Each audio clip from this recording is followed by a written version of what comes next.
Bam!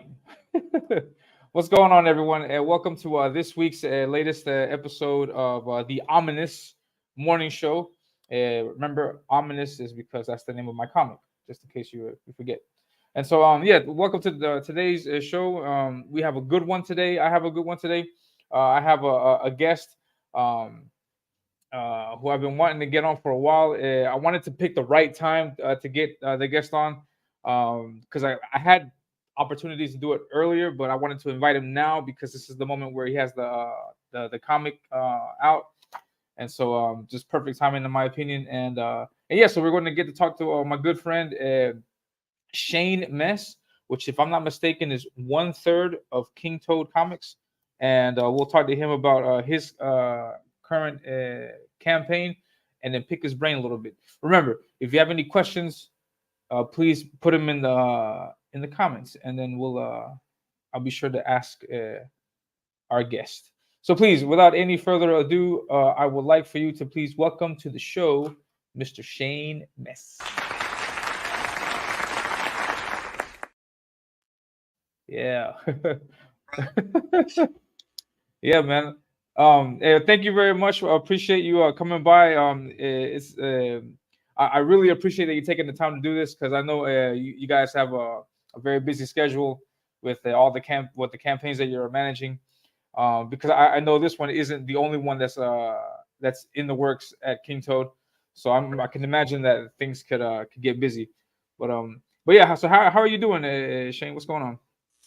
Doing awesome, man. Like I say, Swarm doing a lot better than I had a short time frame I gave myself really after uh, getting everything together and printed and stuff like that. Like I say, I'm still waiting on the Adam Miller and Michael Yakutis to show up. I got them ordered. Hoping they're here in the next 2 weeks. The Joe Ball covers took almost 3.5 weeks to get here. Oh, But I wow. mean, they showed up, so I'm happy. But I want to make that October. I want books to be going out this month. Nice. I could easily send the Joe Ball ones, but I kind of want to make sure everything's going out at the same time. I don't want to screw my brain and miss orders, all that good stuff. Um, but other than that, I say it's been awesome working with all different people. Like I say, you were the first one I think that did a piece for me. Yeah. Outside of the interior art. So Yeah, I had yeah, to come yeah, to your show. I was like, yeah, no, yeah. no, I I'm had to coming to pick. your show after that awesome piece you did. Yeah, thank you. Yeah. No, it was a pleasure. I have been watching. Oh, froze up. I lost Elliot. I'm a big fan of. Come on, I'm very sorry. People that watch my show know that I'm always a victim of my bad internet connection. So I'm really sorry if I Oh, get I kicked was just off going to wait my your own mic show. there up. Yeah, but as I was saying, yeah, I've had you guys. I've seen your work. I'm a big fan of Joe's.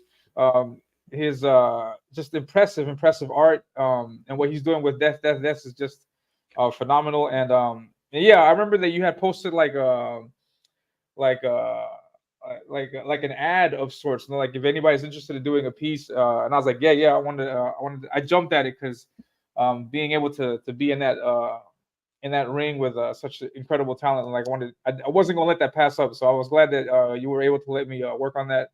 And yeah, I like how the piece You've been came on out. quite a bit of books now, haven't you? Excuse me. I think you've been on quite a bit of books now, haven't you? Like either Yeah, you know, yeah. The thank God. Fortunately, I have been able to appear or have my art in different campaigns, and it's always a blessing to have when creators reach out and ask for my art. It means a lot, and I always appreciate it. And yeah, this is no exception. Like being in this campaign it's really amazing. I had a lot of fun drawing Swarm. Um, he's a really cool character. I love that he's agile. He can move around a lot, and he's got this big monster fighting him, but the big robot guy, Armadillo, and yeah, great stuff. So tell us, Joe. Hold on 1 second. I want to say, I'm sorry, Shane. I want to say hi to Shadow Punk. What's going on? Thank you Yeah, very much for his stopping book by. just hit my steps a week ago or so. Yeah. Yeah. Also, yeah. Congratulations to Shadow Punk for filling his campaign. He was been working on that for a long, long time. He's been putting a lot of effort into it, a lot of work into it, and it looks great. Um, and uh, and yeah. Kudos to Shadow Punk. So tell us, Shane, how did you get into comics? What first attracted you to the medium? And tell us a bit about of your origin story of sorts. Origin story. Little Shane. Yeah. Well, being an '80s/'90s kid, we didn't have internet and stuff and all the cool gadgets and gizmos. So it was Saturday morning cartoons and comic books at your local WalMarts or wherever you can. They used to have the spinner racks then. Yeah. So that's probably where I was, introduced. Just picking up some Spider-Man or Batman Detective back in the day. Now, like I said, I didn't have a comic book store to go to, so I didn't get like full stories as a kid, But I think a lot of what helped me was the Saturday morning cartoons. Watching. Everybody probably remembers the '90s X-Men cartoon. That was a big Spider-Man.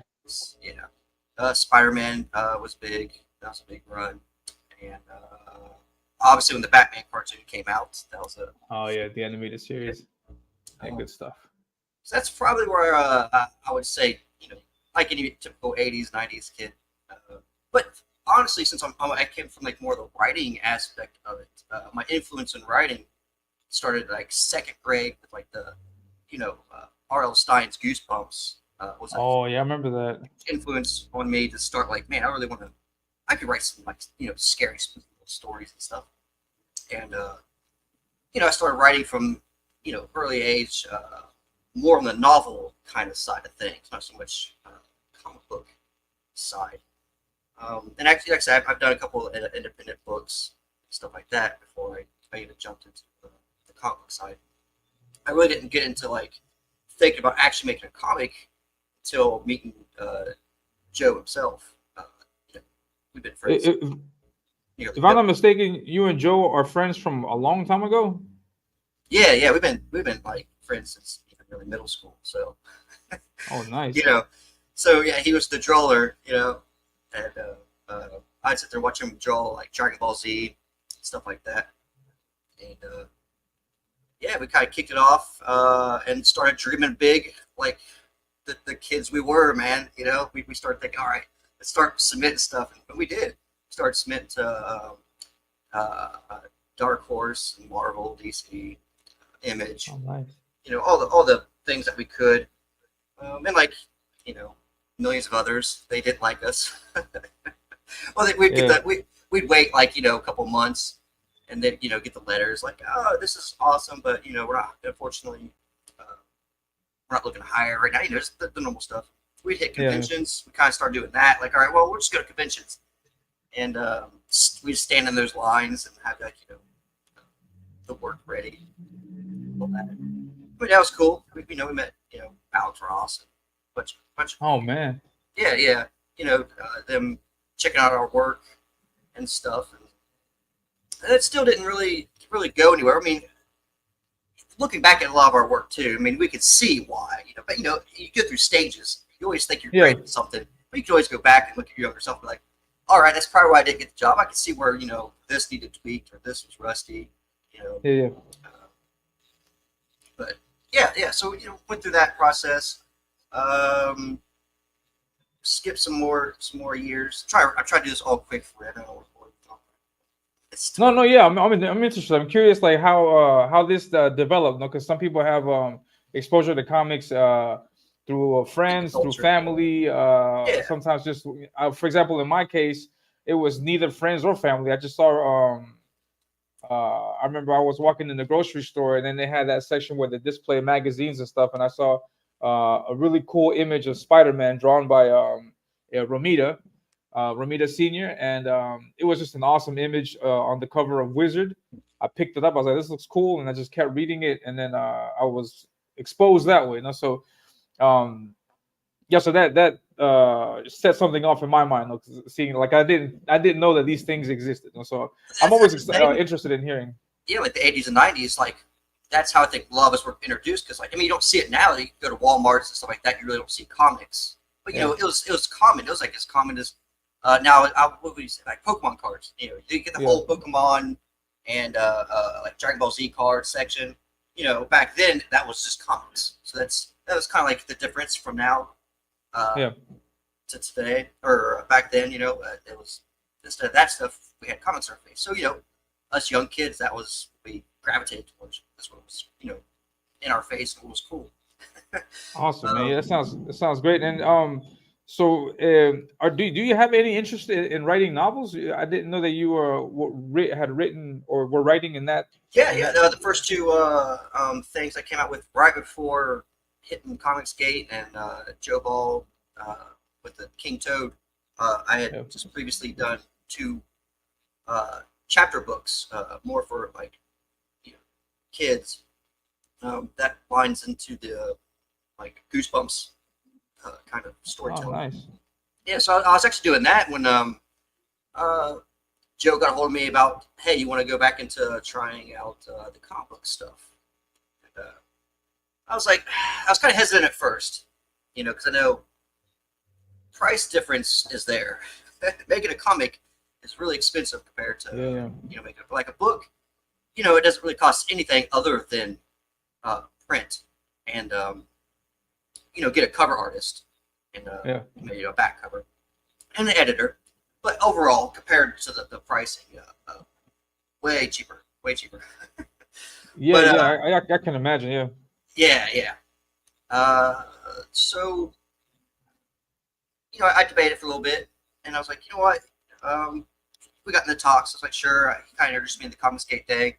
I sat kind of in the back room of a lot of stuff for about a year with Comicsgate. You know, just kind of seeing what people were doing, what projects were coming out, how people were doing stuff, how the streams go. You know what I'm saying? Like, you just kind of like soak it in. Like, all right, how is this the process? Everybody kind of. Were you in the back? Were you in the back from like the beginning days of a CG or No, recently? No. I think Joe's already like there for about 2 to 3 years. I'm trying to think how to. I came in right before the war campaign thing kind of blew up. How about that? Kind of give you a range of where I was before at. my time. Yeah, okay, I got you. Yeah. Well, it was before my time when I came. Awesome stuff, man. And I had no idea that you were trying to work with novels because do you feel, for example, like because right now we got B.A. Turner doing Vigilante's Creed. We got I think there's another person also that's interested in doing novels and then mixing it with comics. Is that something that you might have planned in the future? Oh yeah, definitely, man. Like I say, it's a little bit of a smoother process.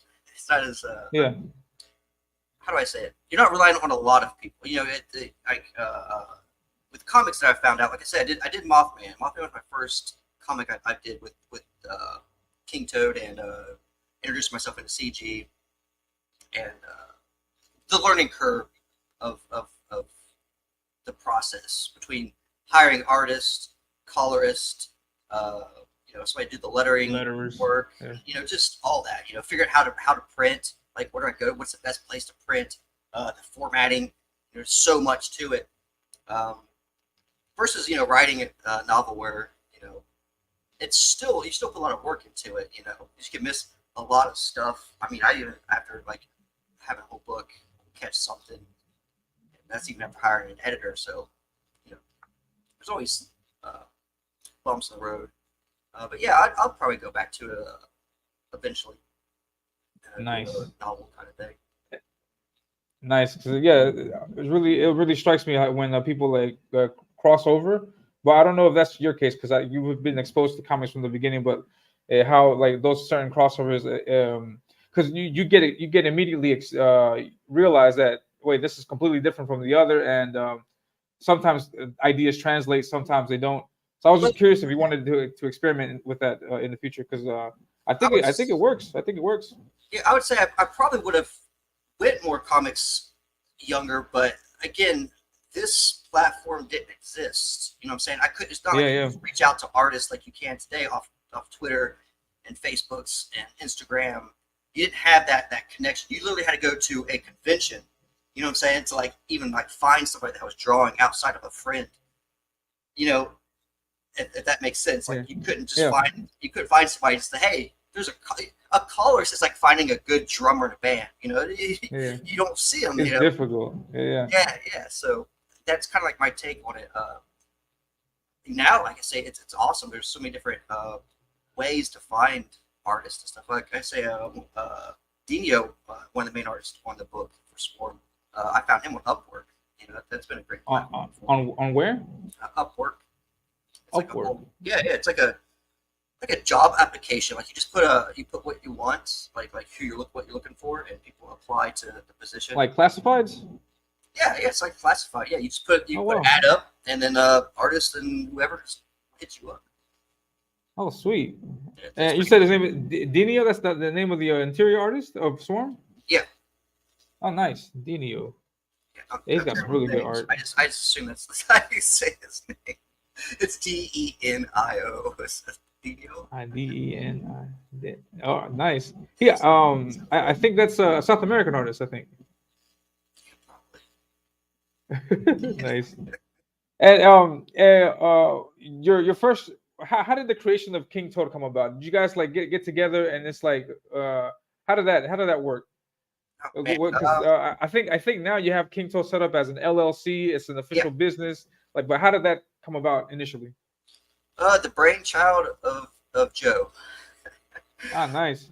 Well, like I said, we've actually owned 2 comic book stores. You know, so he's always. Oh wow. Yeah. We always strive to like do some business. You know, make it a little bit bigger than what maybe we even intend to. It's like, all right, let's open up a comic book store. We did that. We just kind of said, okay, maybe we should just start our own comic studio. You know, not quite just hire an artist and say see ya, but you know, since we've known each other for forever, you know, just make it a business. Also helps with the tax side of things. You can write a lot of stuff off. Nice. So, Sweens was with us. So there's only 2 of us now. Sweens was with us, but I say he's got his own stuff that he wants to do, and his family stuff. I don't think he really had like a lot of the time and energy that we're kind of throwing towards the King Toad. So nice. Yeah, and here we can see for the people in the chat, I want to say what's up to J-Bot. What's going on, man?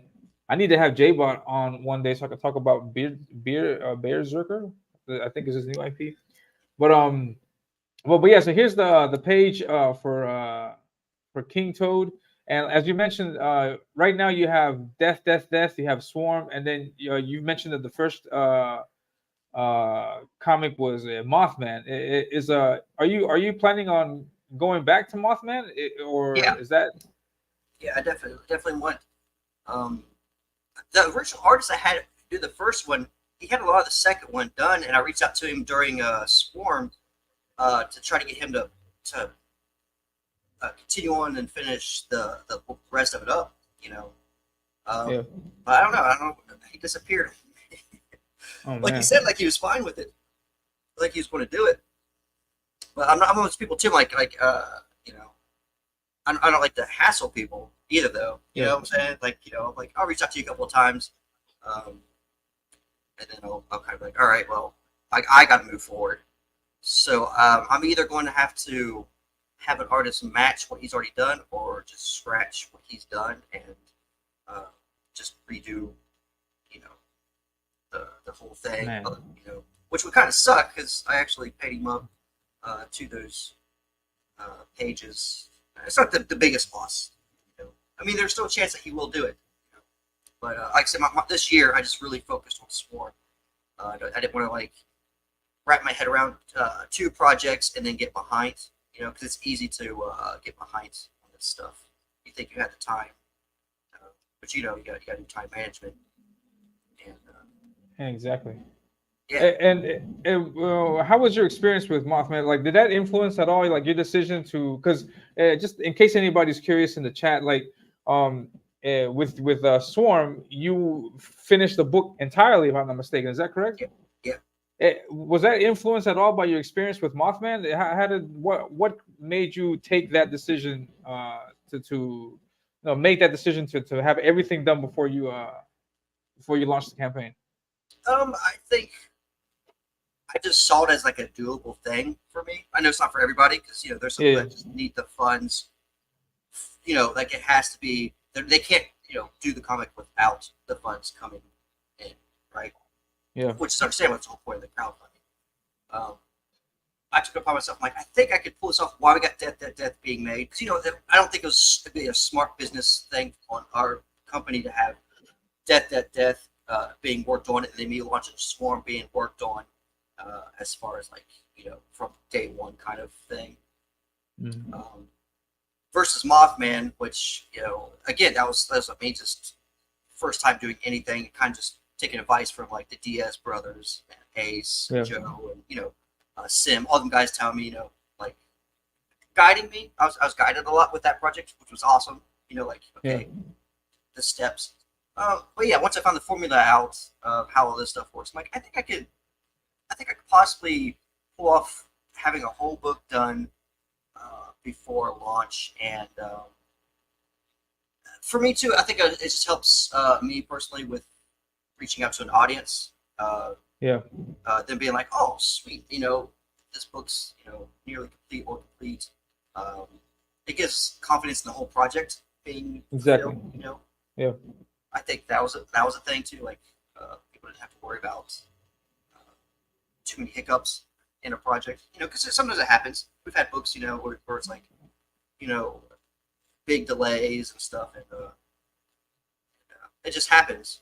I mean, I had my own delays in it. That's why I'm glad for me personally, I was able to do the whole book before launching, because I would have came across a couple of hiccups that would have probably put me behind. So, yeah. Nice.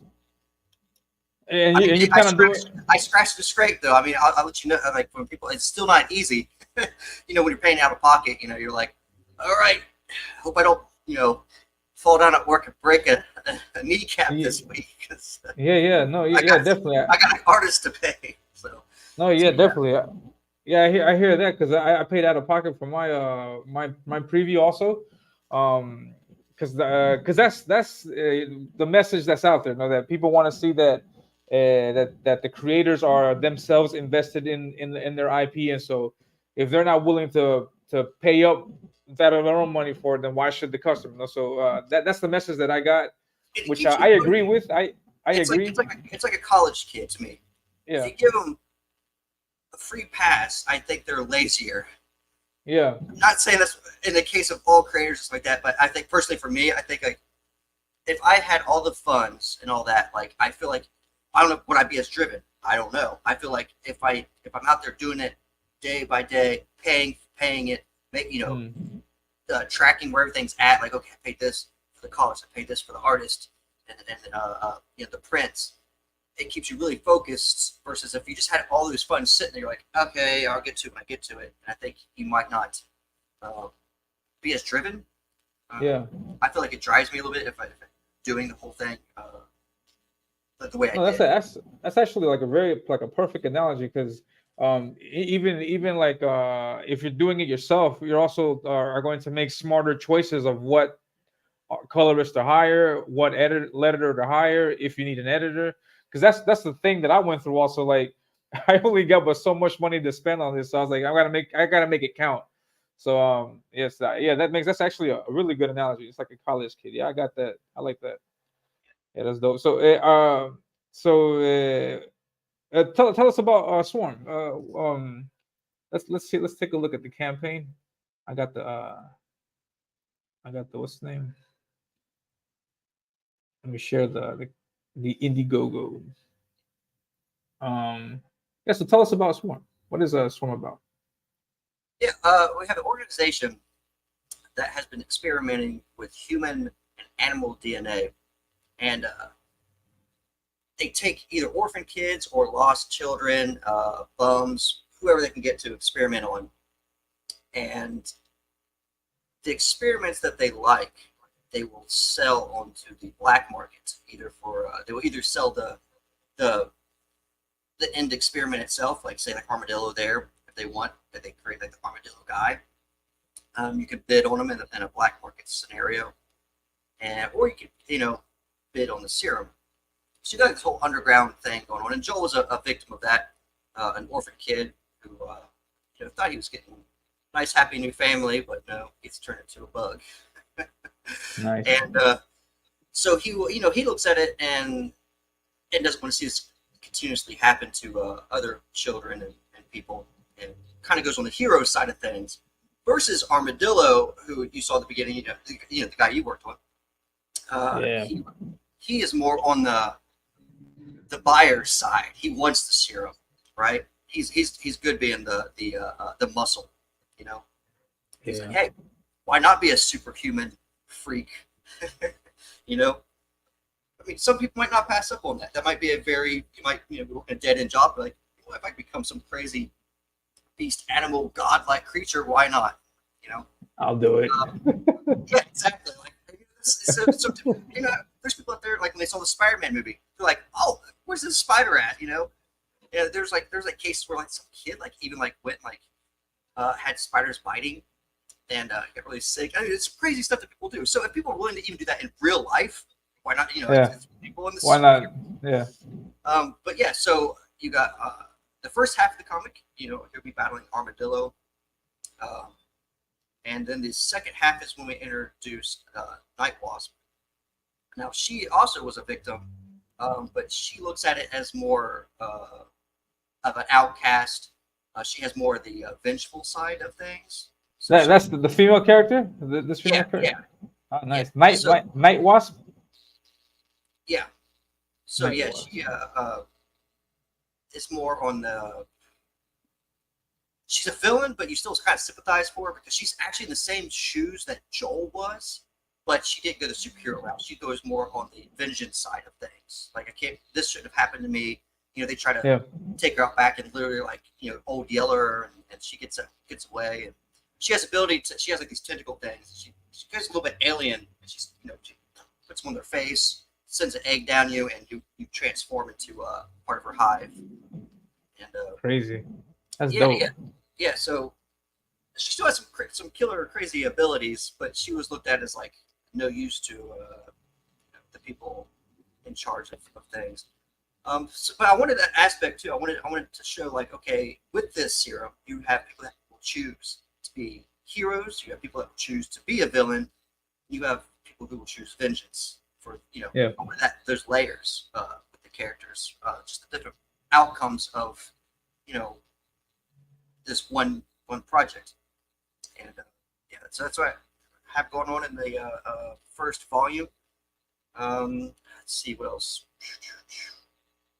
I was heavily influenced on how Kevin Eastman did Teenage Mutant Ninja Turtles. That was a big I love thing growing up, right? I love the fact that he was able to take this ooze, right, and you just got free range. It's all about the people that come in contact with it, how they dealt with the issues, right? Like you have the Turtles and Master Splinter, more Master Splinter. We saw what happened to Master Splinter and how he trained the Turtles. Now, if he never was in the Turtles' lives, it could have been a totally different outcome.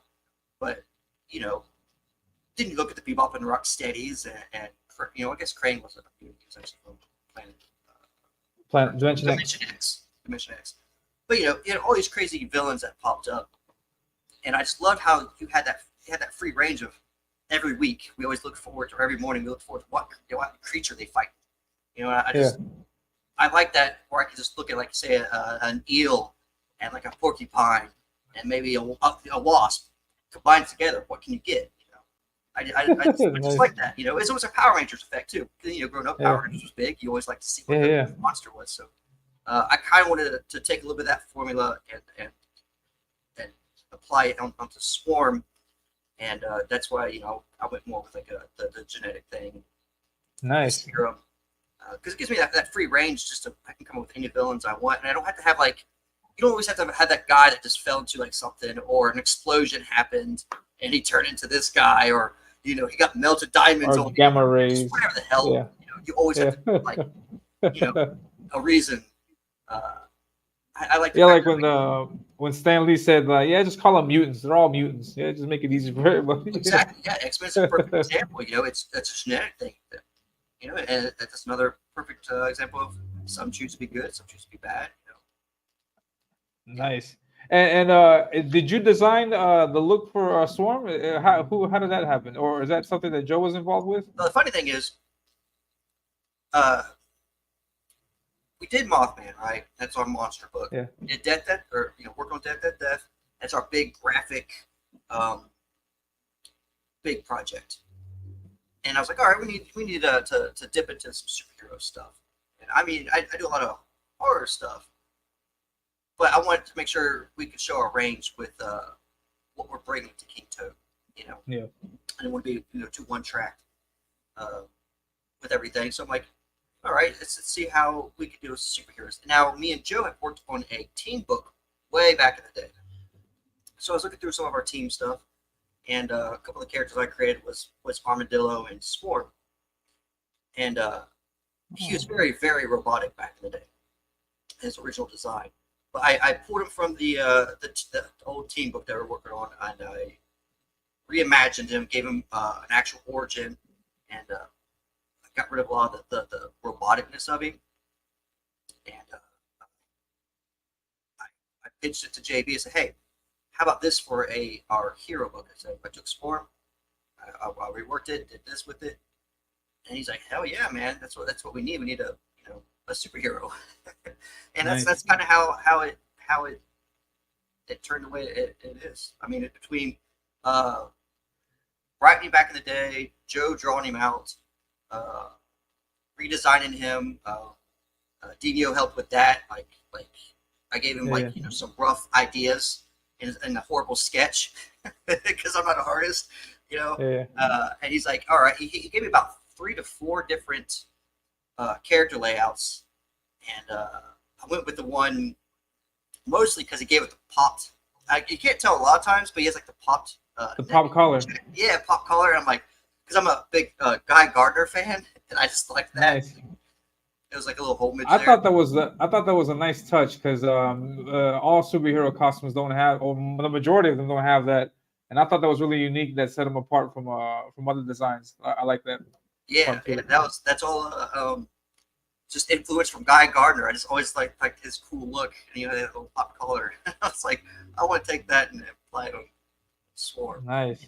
Little matchup, because like I say, it's an influence of obviously some Spider-Man.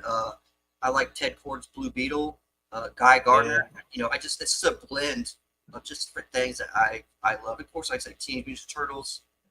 I want everybody to see there's a little influence here and there of everything that I grew up with. Nice.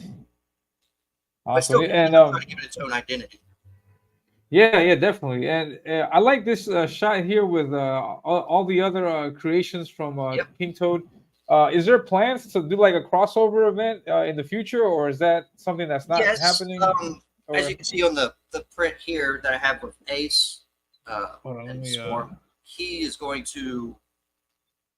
Yeah.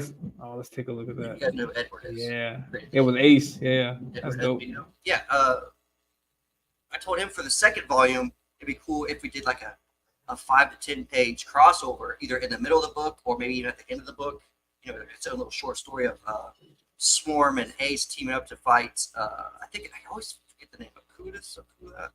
Akula, the shark. The shark, yeah, either fight maybe space shark or one of my villains like Armadillo or something. Just something in there. I don't know, just to kind of start those crossovers within the community. I think kind of. And so that's going to be our first attempt at that. I think. In the second volume, in Swarm 2? Yeah. Oh, dope. Not the one that's coming out, but it'll be the one after that. Nice. The one I got to start working on next. Nice. Yeah, but what about within the own King Toad universe? Like, are they going to cross over also? Like, I could probably do like Mothman, but with JB's Death, that'd be a hard one, just because it's a whole different like end of the world universe kind of schematics. Nice. I mean, if Sweens ever wants to start doing comics again, it's like I think Oddity would be a really perfect I mean, it's almost the same kind of like mutant kind of background. I don't know. What did you say? I don't know if it would match. I don't know if that really match well with like Joel's Swarm showing up. So. Oh yeah, I think it would work. I think it'd be fun just to see it, maybe for like a one-off series. I think it'd be cool to see. Yeah. But yeah, no, definitely, we can respect that, because it's completely different realities that they're in. So Yeah, I mean, the vibe would be so weird because you got, like I say, you got your complete just superhero feels from Swarm versus like Dead. Yeah. It's kind of like more like I don't know, like your graphic anime. I mean, it could work as a spinoff somewhere, I guess. He just shows up. Yeah, awesome. Yeah, that'll be fun to see. Hope well, if it does work out, but if not, no worries at all. And so how what is the plan for book 2? Are you currently working on that now? I had the script. Like I said, I didn't. I reached out to the artist. He's up for doing book 2. I just didn't want to rush into giving him everything until he say we fulfilled. So I'm gonna wait till I get books start going out this month, and once I get all that out of the way, start the process of volume 2. And how is the writing? How does your process for writing work out? Like, I'm assuming that because you like writing novels and things like that, that you might take a more like a script approach to it, or do you do the Marvel method and just play it by ear? I find writing comics a little bit easier as far as like novel, because like it's so weird. When you write novels, you're so used to going to like a lot of description to every like because you got the whole. It's not a visual thing. You have to create the visual thing in their minds. They're seeing. Yeah. I laid out. I assume like how most comic book people. I don't know how you do it exactly, but like I said, I'll write like panel 1. I'll write a description of what's happening, what the characters are saying. Page 1, panel 1. Write what they're saying, the description of the panel. But I find it a little bit easier because I don't have to be as detailed. I'm not like too uptight with the panel work and stuff too, especially if I see the artist that I'm hiring, what work they do, and like, all right, they know comics, they know how to make something dynamic when it needs to be, or pull back when they need to. I didn't really have to step in too much and be like, I didn't like this panel type talk, So as long as they're the story's coming out the way I want, and it feels right for the story, not too picky. Nice. I know some people probably go like really really into detail, like I can't think like that shot right there. Maybe they might have it at a different angle or something. Yeah. From the pages that I've seen so far, like I like what the artist is doing with Swarm. I like his interpretation of the fight scenes and things. I think it looks great. And if I'm not mistaken, does Joe add extra line work to the art afterwards? Yes. The whole first half, you have a lot of the Joe Ball detail work in there. He wanted to do the whole book, but I didn't want to put him behind on Death. I was like, what, and I didn't want to overshadow Dino's work too much. I want to respect everybody that's working on the book. Yeah. Just because you're paying somebody and they get paid, you still want them to shine in their own way. Exactly. So I said, okay, we'll have you do the first half of the story with Armadillo, but the second half with Night Wasp, we'll make sure we highlight all of Daniel's work. Nice. How receptive was Daniel with that? Because I don't know if many artists would be very welcoming of another artist coming in to add more stuff to their work. Honestly, I think as long as he got paid, he didn't really care. To be honest. Hey, okay, I got you.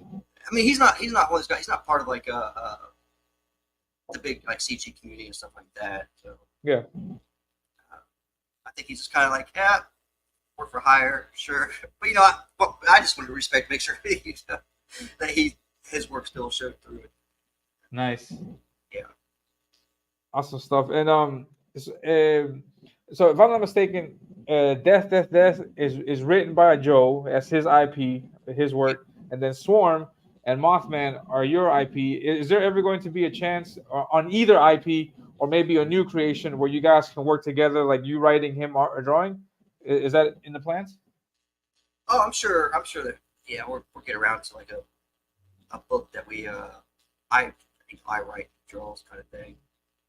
But like I say, Death's been something he's been working on way back when we had comic book shops. You know, he'd sit there and be sketching out the characters and drawing some up. Um, and that was before he even got to the CG stuff himself. You know, um, so yeah, he wanted me to look over some of the script stuff, and but I would have to like fully invest in it. I didn't want to like mess with his vision, you know. So I just kind of backed off on the death thing. Maybe like sometime next year once we get some other stuff. But you're probably right back into Death Volume 2. I'll be in Swarm Volume 2, so might be a minute. Yeah, I can imagine. I can imagine. Yeah, and is Swarm going to be an ongoing series? Are you gonna? That's what I'm hoping. You know, I'm hoping I can just keep making it as long as people like it. You know, Nice. just an ongoing superhero tale. I mean, or have it's like things that will end and just new things that begin. But yes, I didn't want to be like a one shot or anything. Is it a self-contained story or is it like a first part of an arc? A little bit of both. Like you get an ending, in a sense, like. But as far as like I'd say like the people that's behind like the serum and stuff, the people that like behind the creation of all that, like they're kind of introduced in this first volume, but that's not the main focus on the first volume. But we'll eventually get that later down in the other volumes where you start digging into getting further into dealing with that problem. Nice. Taking more of I the hear you. Yeah, awesome, man. I wanted to say hi to some of the people that showed up recently. We got Michael. What's going on, Michael? Good to see you, man. Um,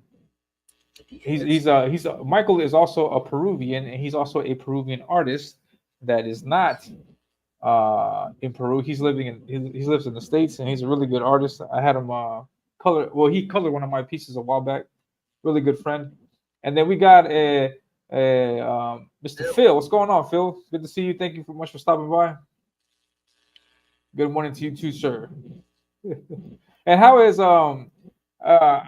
his Phil's guidance helped you along? Because you mentioned earlier that people like Phil, Edwin, they were able to give you some feedback. How did you I how did appreciate that help? everything done because, like I said, when I came into like the CG thing, I came with Joe. He introduced me to Hardline, and from there, those guys have really helped out. Phil, he's the one that pointed me towards Eugene, the colorist. Sim helped colors as well. So I see a Hardline being part of their little group has really helped out. But anytime, actually, Phil got me onto the show. I think one of my first live shows. So he was always good at like throwing stuff in our little chat. Like, hey, Shane, why don't you jump on this show? There's an opening. Nice. There's me like a thing to reach out to somebody. Because I didn't know what I was doing first. That was during the Mothman stuff. I was like, sweet.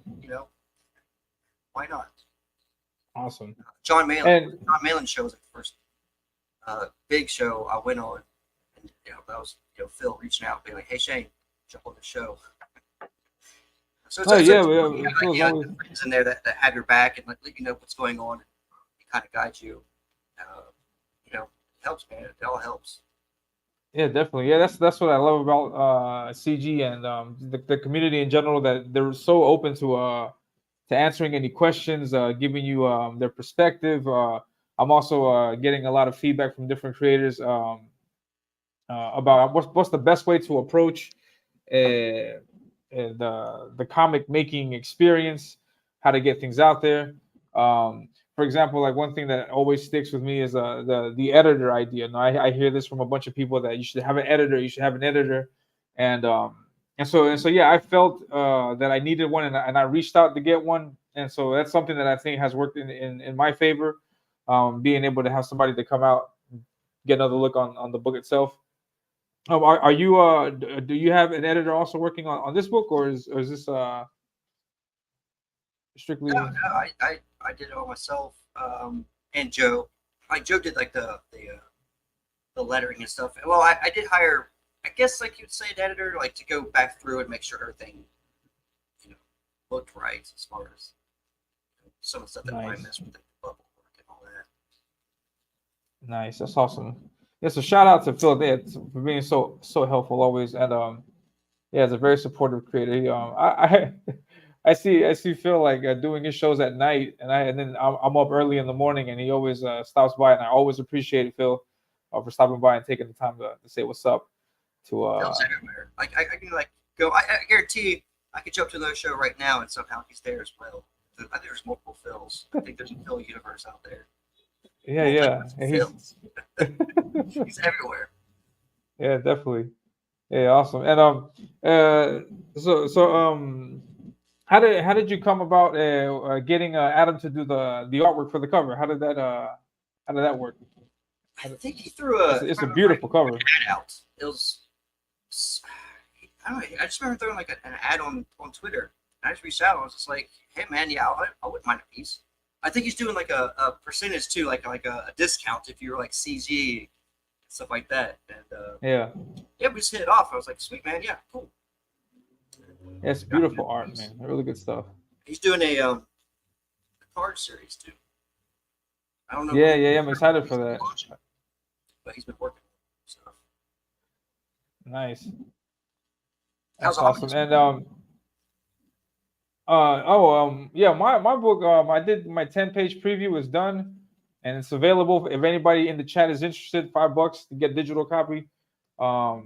If you no, yeah, but it's just $5 for it. And yeah, I did the 10 pages, but now I'm working with an editor, and I'm trying to get the story right. I also want to find out how many books I can get, because I wrote the whole arc from beginning to end, like the whole story.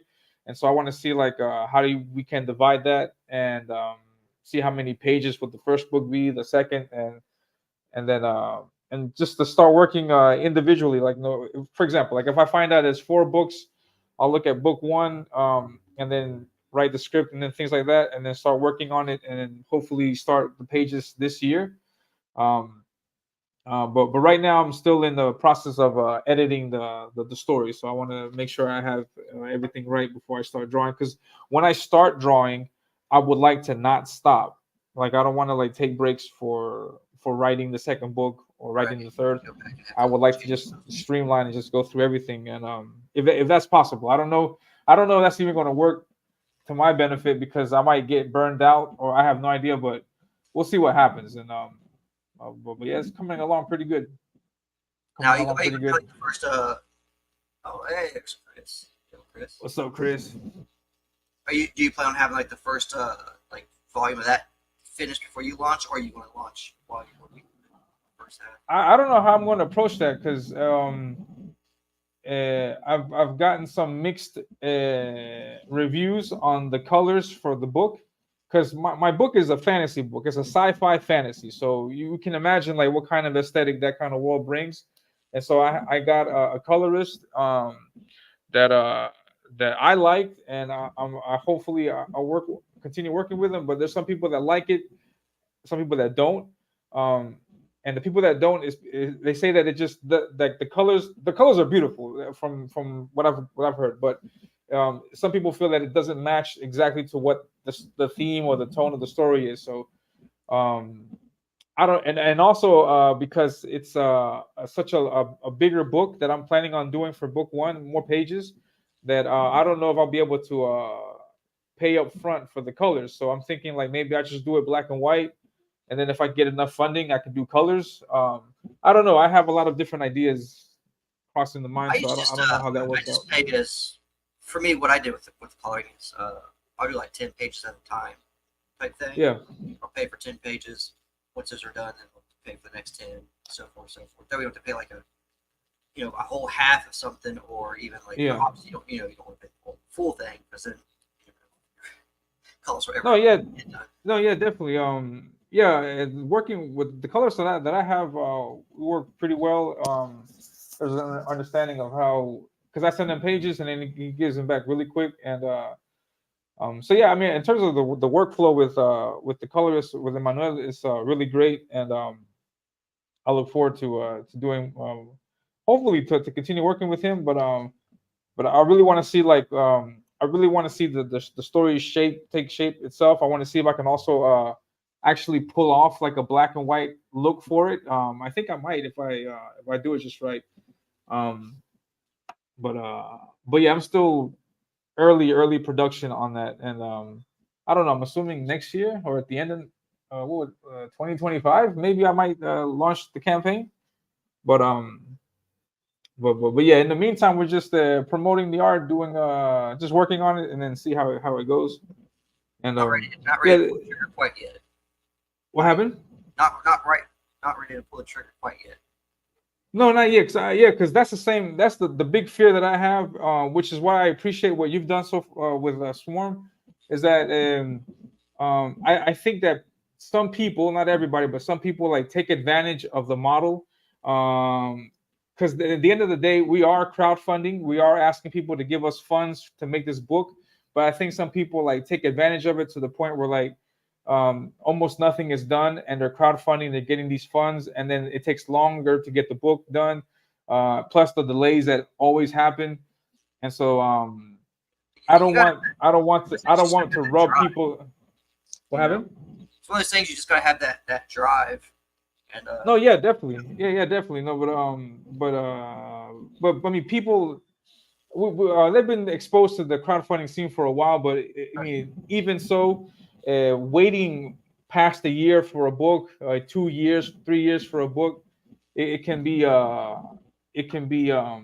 completely off-putting, And so, yeah, I plan on doing like 2, 3, 4 books. So I want to maintain that interest throughout.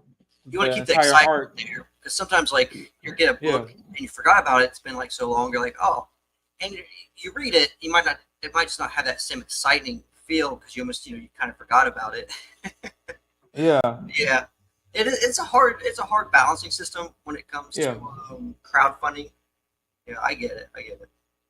Yeah, definitely. So I'm working that by ear. So I'll see how it goes at the time, like how my pieces are set up, and then I'll pull the trigger on something, and then we'll see what happens. But yeah. So yeah, because like my thing was I didn't want to like, because I could easily right now launch a campaign, say I'll have it by the end of next year, and then collect all this money, and then I could easily do that. But I don't want to like do that just yet when I don't have a good amount of the work done. So I want to which is why I like your approach, to have as much of the book done before you launch the campaign. So, which is great.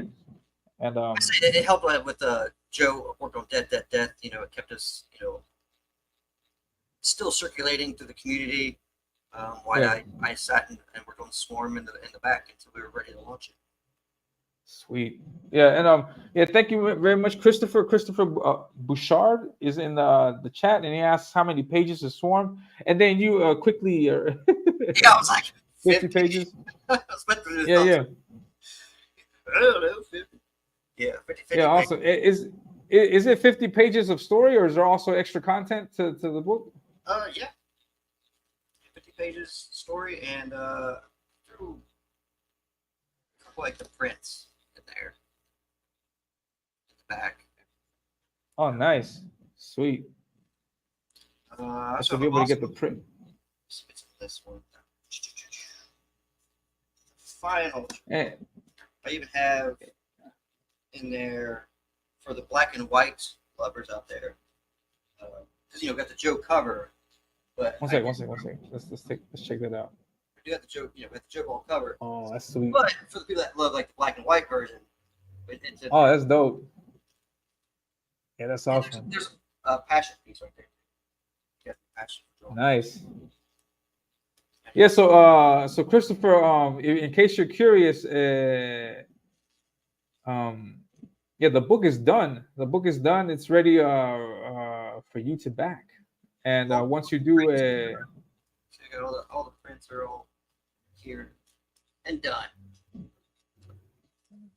Could I trouble you, Shane, and asking to see my print? Yeah. Is that on hand? Yeah, got it. Oh man, let me see. The first ones actually had Yeah.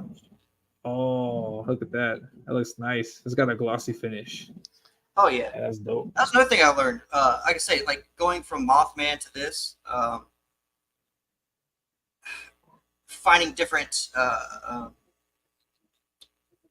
don't want to say it, not prints, but the quality. I definitely upped my quality on the prints, stuff like that. That was a little bit of a learning curve. Yeah, then you have to learn about the cardstock and then how thick you want the paper, how many grams and stuff, and the weight. Yes, all that stuff. All that stuff. Yep. Do you have a formula for how you're going to produce your books? Like, do you know like have a set weight for the cover for the pages? I can't remember what I put on this. I got it's all soft. I got the soft cover. Nice. Grade. It's pretty good. I didn't want to get like too straight because then you get like that where it hit bubbles. Yeah. I don't like that. But I didn't want it too. I don't want it to be rippable either. So the nice. inside, I have it all written down somewhere. Just, I don't know where. Oh yeah. Somewhere. Yeah, because that stuff it makes a difference, no? Because I've seen some books that I'm not going to knock on anybody, but it's just my preference, no. But like, I've seen some books that I opened it up, and then like after reading through it, like it just completely like opens up. Yeah. And then I'm not a big fan of that. But I mean the quality paper itself is great, but it's just for some reason when you these saddle stitch comics, they just open up like that. And that was my approach too. Since originally we worked about 25-page book. But then went to 50. Yeah. So I was like, if we're doing 50, I gotta make sure the cover doesn't do the bow thing. That's why I went with the heavier cover, more like that graphic novel kind of thing. Yeah. I dig that. Fun, Yeah, that's dope. I like that. Yeah, that was done by Sim, I think. Yeah. Yep. Yeah, dope stuff, man. And how do you go about like selecting what artists to use for the art that you're like? Well, I mean, it just depends on like. Well, again, being introduced to Hardline and all those guys, it's kind of cool. Like if you can get like a friend just to be on a piece because it's just you like working with your friends. To me, because it makes the project cooler to me as a creator because it makes it a little bit more personal for me. Like, hey, I know these guys. I chat with them every day, and this is the closest we'll get to us as friends collabing on something. So it's always exciting if like having Passion on there. I wish Phil Diaz could draw something because I don't have him on there. Hey Phil, I need you to write like a. You got to learn to draw, Phil. But I don't know, like now as far as like finding the artist, I just kind of looked around and who I felt had that energy that I wanted for the comic, because obviously you don't want to get somebody who does something maybe more, I don't know, like a darker tale trying to tell like a more action upbeat story. Yeah, it might draw in a totally different emotional way, so yeah, you want to get the people that still kind of it matches, or nice. I mean, look, you got it, you saw like, all right, it's an action kind of guy, we're having jumping around and guy smashes a rock in front of him and there's like pieces flying off. That to me is superhero-ish. That's nice. Thank you, man. Yeah, it's dope. It's a nice way to approach the project. And I don't usually talk about this because I take it for granted that people in the chat might already know this. But if you don't mind, let's take a look at the prices in each of the tiers. Um, Yeah. I think this is a mistake that I make is not looking over the campaign itself because I mean, I've been we've been around for a while, and so we know that usually the base price for most of these comics are $25, but you also have other tiers and then other things that you offer. Could you walk with us through each one of these tiers? You have the featured bundle. What does that come with? Yeah, that comes with all 3 covers and all the prints. And I did include, like, if they get that they will get the. I have the sworn box. A swarm box? No, I have the print. The only way to get the one print, this that comes with it as well. I don't have it included on there when I did it up, but this print will be in there as well. The only way to get this is through that, or if you get the box tier, which is the nice card. But yeah, it's cool. It's it's Swarm without his mask on, so you get to see his little honeybee looking face. He's sitting there reading the Ace with his King Toad shirt on. It's his day off. He's just chilling and reading comic books, man.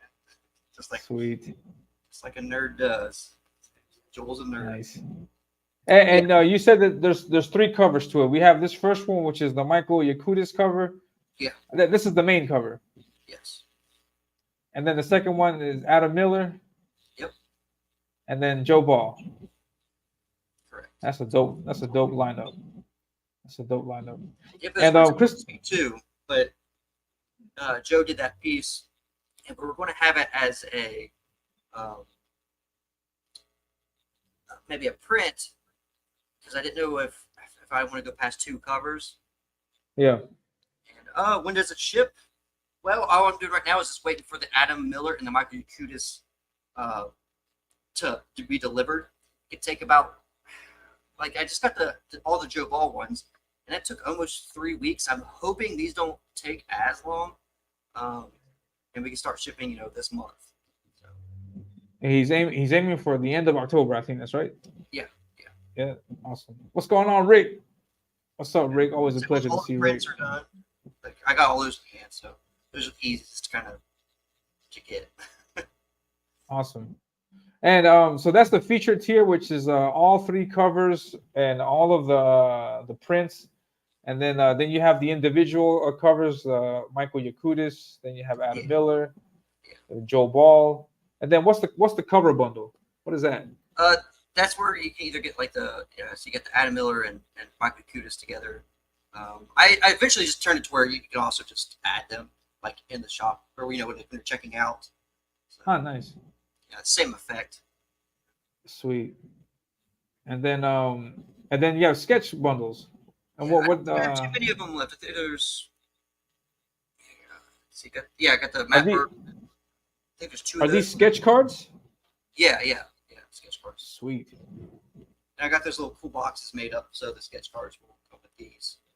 Oh, that's how do I go? Boxes. Oh. Yeah.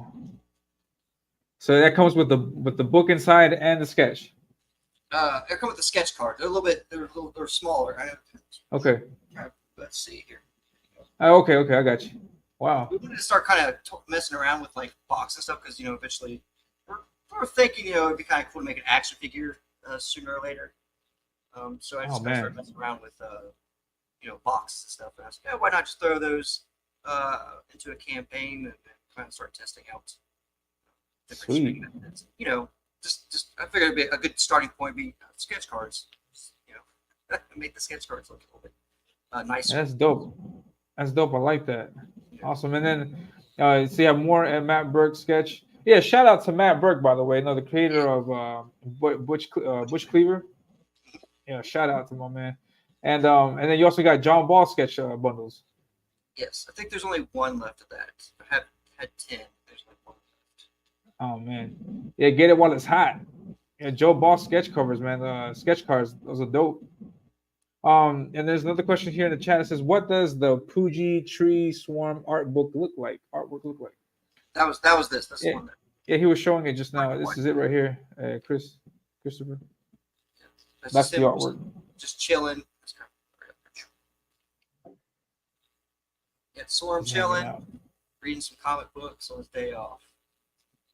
Nice. He's like a black and white artist. I was thought about getting that one collared, but everything else, it stands out compared to everything else. Yeah, yeah, definitely looks great. So these are the other ones. Oh, let's check those out.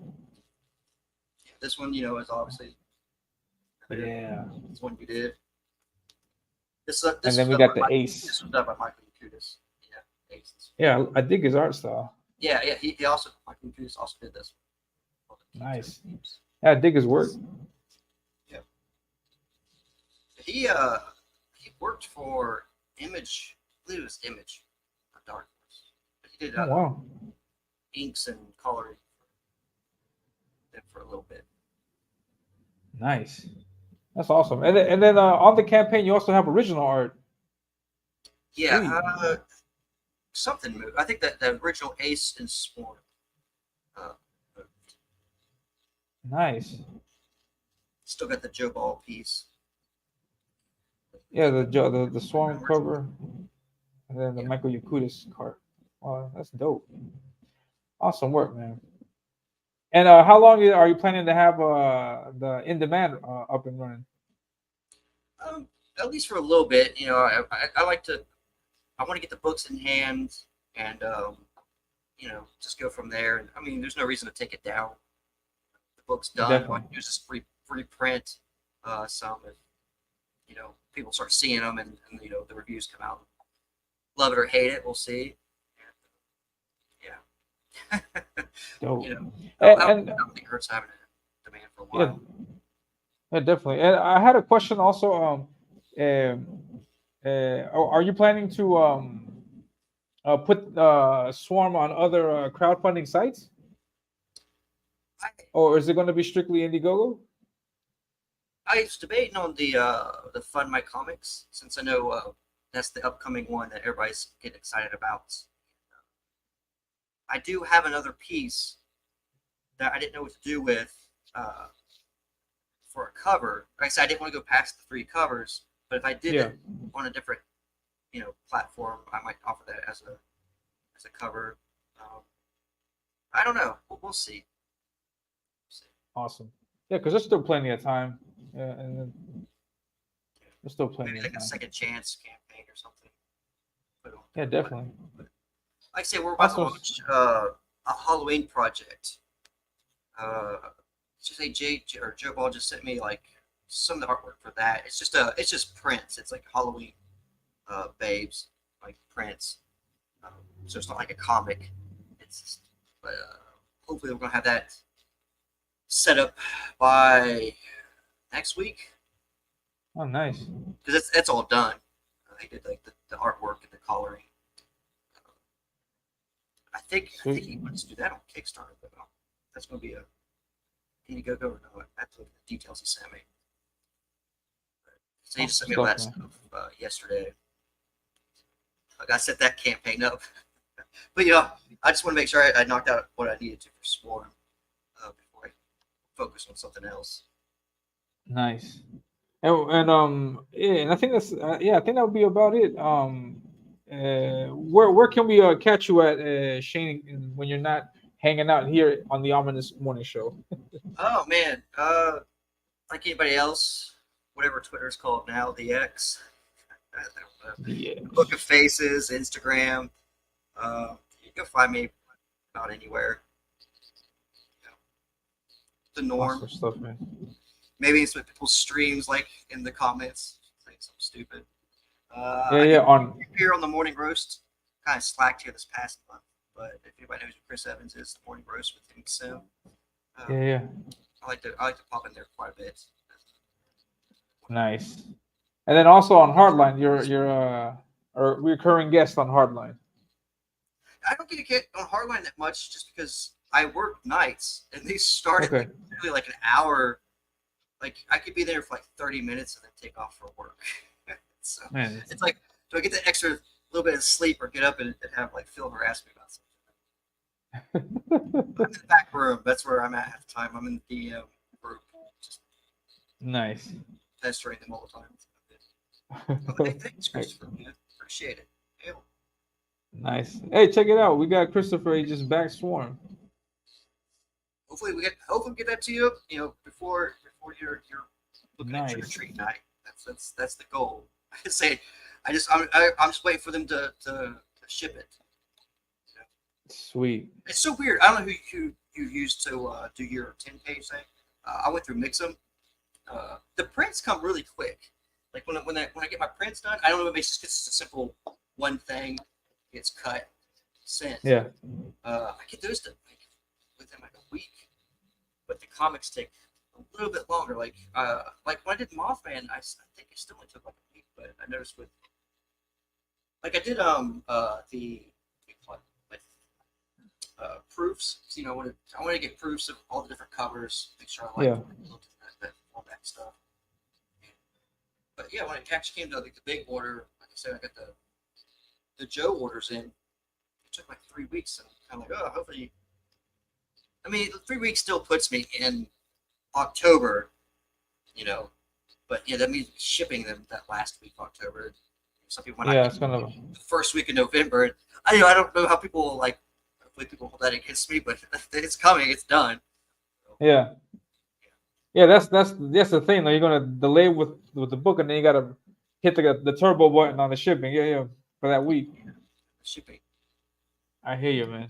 Yeah. And so, thank you very much, Shane. I really appreciate you taking your time to hang out with me. I'll be sure to have you back for the next campaign. It could be Swarm, it could be Mothman. Always a pleasure to hang out with you, and you're more than welcome to come back. Hopefully, I could probably get Joe on one day. Also, who knows? Oh, yeah, you get him up. Yeah. And yeah. So, thank you very much, Shane. And any last words that you like to say to the people? Anything? Yes, thanks for listening. Thanks for checking out the book.